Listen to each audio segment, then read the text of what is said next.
Zainab Ali Saeed and her sister arrived in this camp in Debre Birhan the day before VOA visited in September.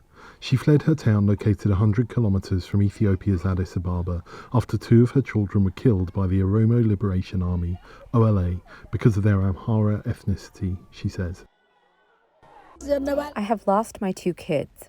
One of them, they found his body at the local gas station. The OLA must have killed him on his way there as he drove a tuk-tuk. He was 25. His brother was 20. Asked why the violence had suddenly spread to their hometown, Zainab's sister said she doesn't know what happened to the peaceful coexistence between ethnic Amharas and Oromos. We used to live and eat together. We didn't see any danger coming.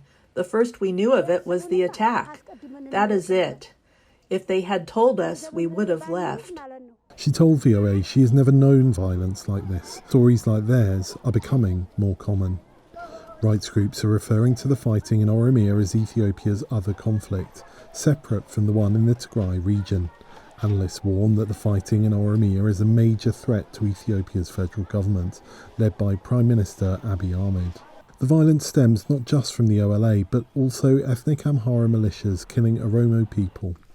Data from the Armed Conflict Location and Event Data Project shows hundreds of civilians have been killed by Amhara militias in the last year. The manager of this camp for displaced people, known as China Camp, says it didn't exist in January. Violence in the Oromia conflict has increased to such an extent that 15,000 people now live there, however. In Debre Birhan town, there are 37,000 displaced people. They are displaced in Wolega. In this camp alone, there are more than 15,000 IDPs. Women, the elderly, kids, people with disabilities live here. Regarding humanitarian aid, it's hard. We need aid. Despite the clear need for aid, humanitarian organisations say that because of lack of access and available data, they do not know the full extent of the crisis. So we know that there's ongoing clashes and there's violence that's affecting civilians. What we don't know is if there are displacements or if there are significant losses in civilian infrastructure that require humanitarian assistance. That we don't know.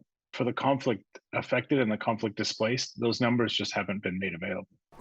Accurate information on what is happening in large parts of Oromia is also scarce due to insecurity and a lack of adequate media coverage, analysts say. Henry Wilkins for VOA News, Debre Birhan, Ethiopia.